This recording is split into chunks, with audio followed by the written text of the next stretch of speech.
അങ്ങനെ പഴയൊരു വാക്യമാണത്. നീതി വൈകിയാൽ നീതി നിഷേധിക്കപ്പെട്ടു. ഇവര് ഒരു വിചാരണയും കൂടാതെ യൂത്ത് കോൺഗ്രസിന്റെ സംസ്ഥാന അധ്യക്ഷ സ്ഥാനത്ത് നിന്ന് രാജിവെക്കണമെന്ന് അദ്ദേഹത്തോട് പറഞ്ഞ് അദ്ദേഹം രാജിവെച്ചു. അപ്പോ ഈ പ്രശ്നങ്ങളൊന്നും ഉണ്ടായിരുന്നില്ല. ഇനിയിപ്പോ മലയാളികൾക്ക് മൊത്തത്തിലും പാലക്കാട് മണ്ഡലത്തിലെ ജനങ്ങൾക്ക് വിശേഷിച്ചും അവരുടെ അഭിമാനത്തെ ചോദ്യം ചെയ്യുന്ന ഒരു കാര്യമാണ് ഇത്തരം തെറ്റുകൾ പറ്റിയ ഒരാള് അവരുടെ MLA ആയിട്ട് തുടരാന്ന് പറയുന്നത്. ഇപ്പൊ എനിക്കൊരു അവമാനം തോന്നുന്നുണ്ട്, ഞാനൊരു മലയാളി ആയതുകൊണ്ട്, അല്ലെ ഒരു ഇന്ത്യക്കാരനും കർണാടകയിലെ ഒരാൾക്കും അങ്ങനെ തോന്നാം. അപ്പൊ ഇത് മനുഷ്യന്റെ ജീവിതത്തിലെ ഏറ്റവും വലുത് എന്താണ്? അഭിമാനമാണെന്നാണ് ഞാൻ വിചാരിക്കുന്നത്. അപ്പൊ നമ്മുടെ ഒരു അന്തസ്സിന് ചേരാത്ത പണി നമ്മുടെ നേതാക്കന്മാരോ നമ്മുടെ സിനിമാ നടന്മാരോ നമ്മുടെ വ്യവസായികളോ നമ്മുടെ മാധ്യമ പ്രവർത്തകരോ ചെയ്യുമ്പോൾ അതിന്റെ ഒരു കളങ്കം, അതിന്റെ ചളി നമ്മുടെയൊക്കെ മുഖത്തേക്ക് തെറിക്കുന്നുണ്ട്.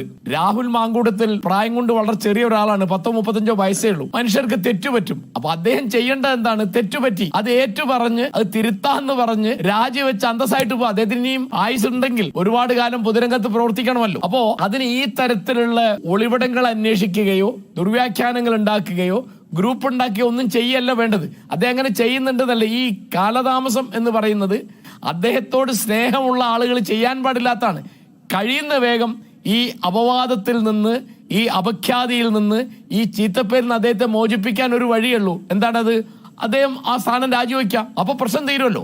പിന്നെ മാത്രമല്ല, ആ സ്ഥാനം രാജിവെച്ചാൽ മാത്രമേ, എന്തുകൊണ്ടാണ് KB ഗണേഷ് കുമാർ സ്ഥാനത്ത് തുടരുന്നത്, എന്തുകൊണ്ടാണ് P ശശിയുടെ കാര്യത്തിൽ നിങ്ങൾ അനങ്ങാതിരുന്നത്, അല്ലെ PK ശശിയുടെ കാര്യത്തിൽ എന്തുണ്ടായി, മുകേഷ് എന്തുകൊണ്ട് തുടരുന്നു എന്നൊക്കെ വിചാരണ ചെയ്യാൻ UDF-ന് പൊതുവിലും കോൺഗ്രസിന് വിശേഷിച്ചും അർഹത കൊടുക്കുന്ന എന്താണ്? മാങ്കൂട്ടത്തിൽ രാജിവെക്കുക എന്നുള്ളതാണ്. അദ്ദേഹം തെറ്റ് തിരുത്താൻ തയ്യാറായി പുതിയൊരാളാവാൻ മനുഷ്യർക്ക് അങ്ങനെയൊക്കെ പറ്റുമല്ലോ. അതൊക്കെ എനിക്ക് ആർക്കും മനസ്സിലാക്കാവുന്ന കാര്യമാണത്. ഒരു ചെറുപ്പക്കാരനാണ്, തെറ്റുപറ്റി, അത് ഏറ്റു പറയണം, അത്രേ ഉള്ളൂ. അത് പിന്നെ തിരുത്തണം.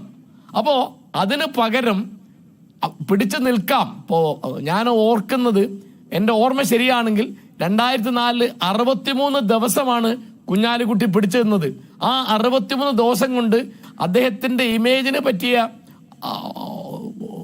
കളങ്കം എത്രയാണെന്ന് ആലോചിച്ച് നോക്കൂ. അത് അന്ന് ആ റെജീനെ വെളിപ്പെടുത്തിയ സമയത്ത് അദ്ദേഹം അന്ന മന്ത്രിയാണ്, സ്ഥാനം രാജിവെക്കുന്നു എന്ന് പറഞ്ഞാൽ അത് തീർന്നിരുന്നു. ശശീന്ദ്രൻ ചെയ്ത മാതിരി. ശശീന്ദ്രൻ അങ്ങനെ ഒരു ഓഡിയോ ക്ലിപ്പിന്റെ അത് പുറത്തു വന്നപ്പോൾ അദ്ദേഹം ഉടനെ രാജിവെച്ചു.